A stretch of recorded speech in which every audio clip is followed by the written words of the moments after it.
I saw a reel the other day that fired me up about body autonomy and laws and gender bias. Join me this week as I charge ahead with all of this frustration and invite you to be an informed consumer in the future. Hi, I'm Adrienne Irizarry. I'm an Eastern medicine practitioner who is passionate about women's health and helping women live their best lives. My goal is to put you in the driver's seat of your menstrual health, offering period solutions for a symptom-free life. Statements made in this program are for educational purposes only and not intended as a substitution for medical consultation or advice. We do not claim to diagnose, treat, or cure any diseases. This podcast is inclusive and welcomes all gender identities.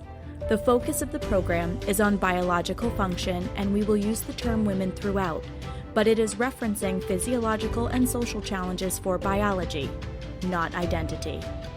Come as you are, I am happy you're here and welcome all performances of identity.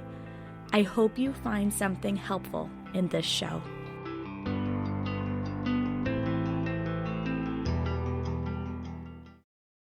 Welcome back to another episode of the Reproductive Rebel podcast. I am going to put out a political disclaimer right now that this week's episode is in no way slanted towards any particular political party, because believe me, there's a lot of political talk going on in an election year right now. But I saw a reel the other day and it inspired this episode because it really drives home an important point, and one that in an election year, I think is really valid to raise in terms of considering what we want our future to be. So, this particular clip was during Brett Kavanaugh's hearings when they were working on trying to decide if he was going to be appointed to the Supreme Court. So this took place back in 2016.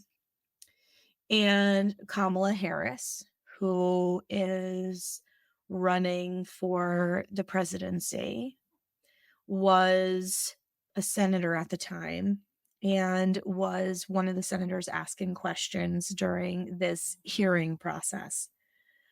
And the question that she asked him was about body autonomy. And she asked him point blank if he could think of any laws that dictated what could or couldn't be done with the male body.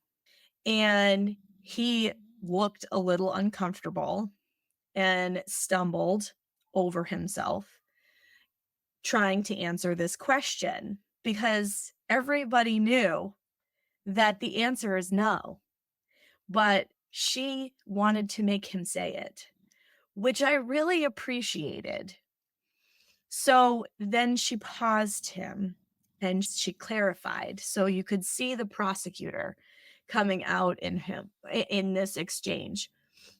And she asked him, are there laws that tell and dictate what a man can or cannot do with his body?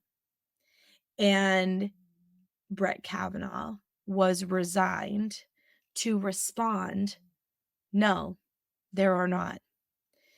And this is why I thought, and I was totally inspired to do this episode watching that, because this is a historical event that took place several years ago.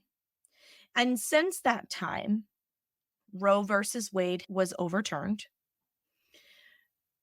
Access to abortion has become drastically limited. And again, this conversation is not to bring up pro-life, pro-choice, none of that, right?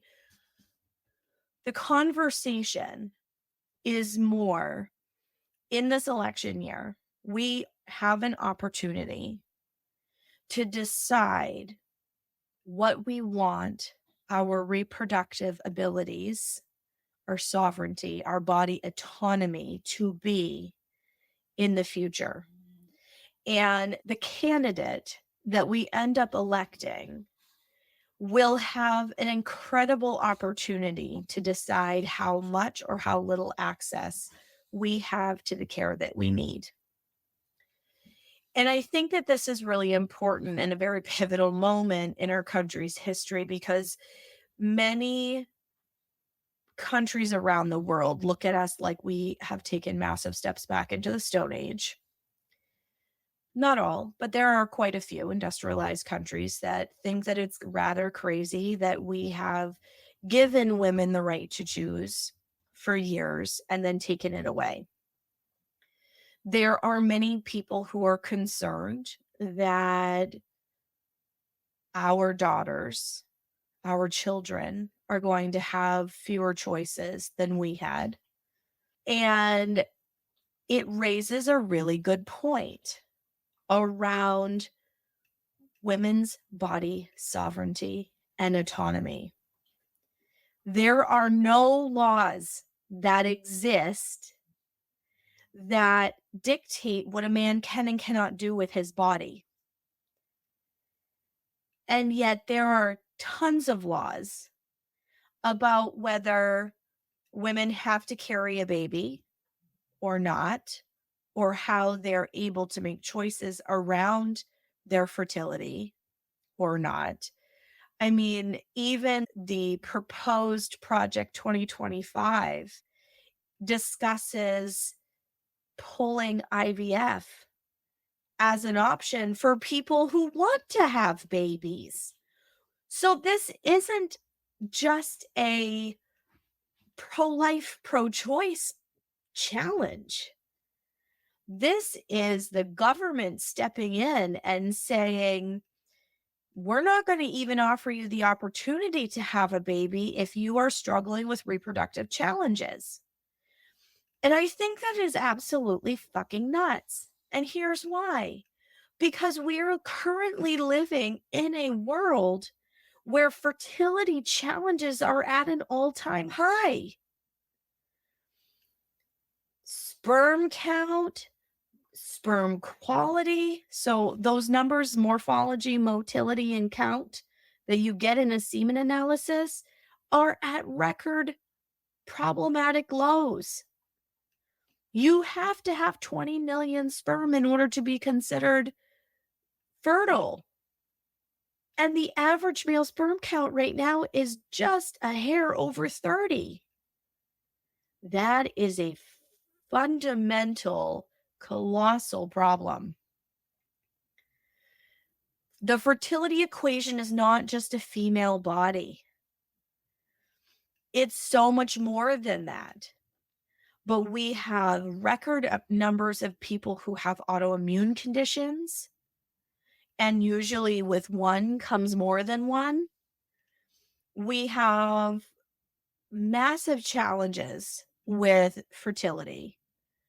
And yet the government is now proposing, because again, this all depends on who gets elected, right? They are proposing restrictions to fertility treatments. So this isn't, like I said, this isn't just a pro-life, pro-choice equation.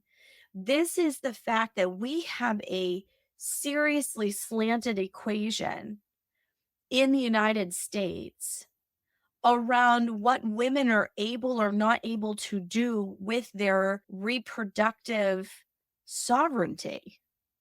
If you want to have a baby and you are having challenges, you might not be able to have one. If you get pregnant, it doesn't matter whether it's something you've welcomed or something, and I apologize for the trigger in advance, but, that comes by way of something against your will. It doesn't matter how that pregnancy happens. They're now telling you that you have to go to term with it. But there's no maternal health care support built in. So you still have unpaid maternity leave. We're the only industrialized country that does not have paid maternity leave, which is insane because we're supposedly one of the most affluent countries in the entire world. So why is it that we can't support our mothers and the mental health and emotional health of the next generation? Because it is illegal for puppies to be separated from their moms before 8 weeks. Yet women go to the doctor at 6 weeks. They get this, yup, you can go back to work. You can do all the things that you were doing. And babies go into daycare. Human babies go into daycare. So we have a gross disparity in our culture. And when I saw that reel, it just wound me up because this is a conversation we've been having for literally decades. Challenges around maternity leave support, parental leave support, making sure that we're supporting the family so that they can be healthy and raise healthy kids. Women are faced with this double standard of you have to work like you don't have kids, but if you don't have kids, you're shamed for it. You're supposed to be a mom, like you're a devoted stay-at-home mom, but you can't afford to stay home because life is too damn expensive. Like, just think about all of these contradictions. And now the government wants to tell you what you're able to do or not do around your fertility journey. It totally fires me up that female bodies, bleeding bodies, are the ones that get the legal restrictions when we don't get ourselves pregnant. We don't climb on top of ourselves and get ourselves pregnant. There are two people in that equation. And all of the restrictions are on the person who's going to have to go through the 9 months of carrying the body inside of their body, the baby, right? But there's no laws governing the male side of the equation.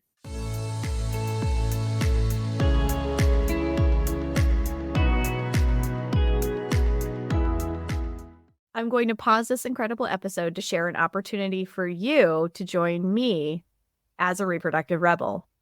As you know, I'm a holistic women's health practitioner who practices with a focus in East Asian medicine. I truly am one of a kind in the way that I practice, and that is a part of what makes me a rebel. I am here to disrupt a healthcare model for women and provide natural and effective solutions for all phases in a woman's life. Do you feel called to make a difference in women's health? Whether you are already a practitioner working in this space, wishing to add to your toolkit, or you are just a passionate rebel with a calling to make a difference for others, as I was at the start of my career in this field, the Holistic Women's Health Practitioner Program is open for enrollment. I am looking for passionate, committed, and heart-centered people who desire to make a difference in the women's health space and desire to make it a place where women feel seen and heard, where their needs and concerns aren't gaslit, but really taken seriously and met with compassion and education to help them reach their goals. Does this sound like you? If so, please check out the program link in the show notes and schedule a one-on-one talk with me or join a free information session. Or if you know that without a doubt this is where you want to go, enroll and get started today. Together, we will make a difference for the future of women's healthcare. I can't wait for you to join me. I have never met anyone as charismatic and downright passionate about women's health as Adrienne Irizarry is.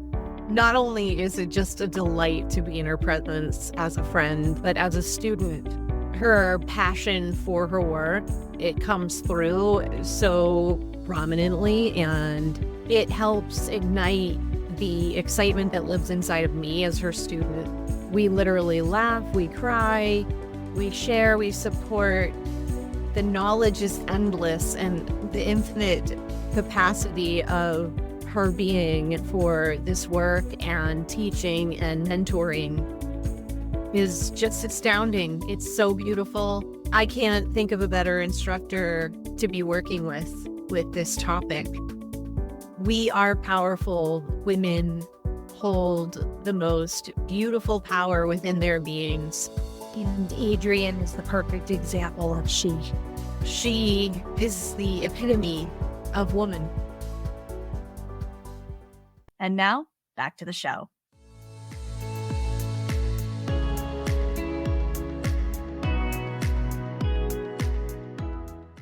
So I think that this is important, and I don't want to make this a hugely long episode that becomes hugely political. But I think that we're at a really critical point in history right now where we need to truly ask ourselves about where government oversight needs to butt out. Because people's birthing journeys are a very individual thing. And the added piece around potential restriction of IVF just adds fuel to the fire. Because now we're not just talking about pro-life, pro-choice. We're now talking about grieving couples who are struggling to bring a baby of their own into the world, who want to walk that birthing person journey and likely won't have the ability because of government oversight. When did we become so polarized that we lose sight of the human being, the human beings with feelings and emotions and all of these things that are attached to these decisions? When did we forget that?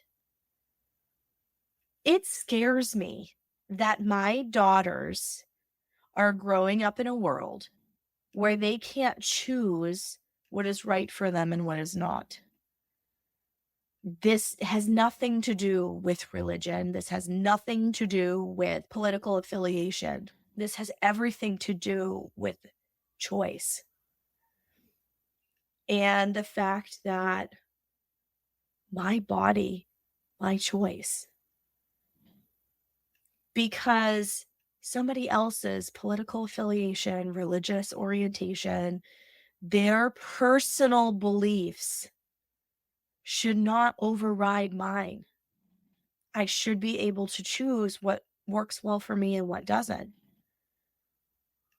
Could I bring myself to have an abortion? I don't know. Emotionally, I would have a really hard time with that. I've also been a victim of rape.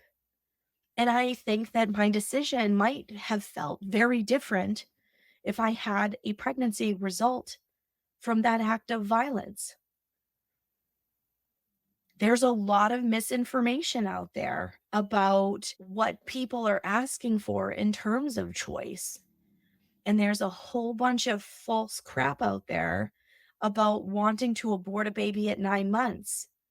That's not what's being asked for. That's not what was legal before. We're talking about life and death decisions in some cases, where it means the life of the mother or the baby or both. And yet nobody's going to be able to make a decision to save one or the other or both. So these are really delicate times that we're living in right now. And I think that it's really important to emphasize, and this is the whole reason that I felt compelled to do this episode, is that short little reel really drove home for me that we live in a world where women's bodies are regulated and men's bodies are not. And this is the absolute epitome of patriarchal control. What are they afraid of? if we are allowed to make decisions. I shouldn't have to ask permission of my spouse. I shouldn't have to ask permission to make a decision about saving my life. I shouldn't have to die with the fear that something could have been done, but the laws changed. So now me and my baby are going to die. And that's going to leave my partner alone. Like, these are huge life altering problems that we are currently facing. And so, whatever your leanings, beliefs, you don't have to think that, one particular candidate or not is the perfect person. Maybe you don't think any of them are, but I would encourage you to really take a deep and close look at what each candidate stands for in terms of reproductive health when you go to participate in the political voting process. Because we're facing more restrictions than ever before. And we have so many health problems that stand in the way of fertility, that make for challenging and complicated pregnancies. And it's happening at an astronomically high level right now. It's really scary what people are facing in the health challenges at this moment in time. So make sure to educate yourself. There's a lot of noise, there's a lot of false news, there's a lot of din, there's a lot of people who are on really hard left and right sides of the equation right now with very little ability to communicate with one another in a respectful manner. That also breaks my heart because that polarization leads to more legislation, more regulatory control about what we can and can't do. And we are going to get ourselves into a position where the system does not work and something is going to have to change. When we try to hold on and control something really hard, that's when we begin to lose control of it. So I encourage you, as a reproductive rebel listener, to be a rebel and to invite constructive conversation around some of these topics, because women's bodies are heavily law governed and men's bodies are not. And it's going to take all of us to speak out, to create healthy legislation that allows for choice. Maybe it means providing more education before certain choices are made. That is fine. But we should not remove people's ability to make choices based on the situations that they find themselves in. Because you don't know what somebody else is going through or facing. And we do not have the support structurally from the government level to allow for births that are happening in undesirable conditions. I'm just going to word it that way. So either there needs to be more support for birthing people because now you're forcing us to be birthing people, or there needs to be the ability to make choices to support people's individual circumstances. So I invite you to take a close look at what each of the candidates that are running, what they're committing, because we have an opportunity right now to make it a different world for our daughters and their daughters. Thank you for joining me for another episode of Reproductive Rebel. Reproductive Rebel is recorded by certified peri-steam hydrotherapist and acutonics practitioner, herbalist, and Chinese nutritional therapist Adrienne Irizarry of Moon Essence LLC.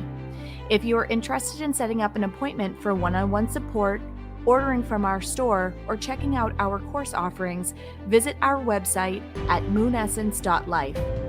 Be sure to subscribe to our newsletter and get insider information on upcoming events and offerings. Join the conversation. Like and follow us at MoonEssenceMe on Instagram, Facebook, or LinkedIn. Your voices make this program possible. Thank you all for your continued support.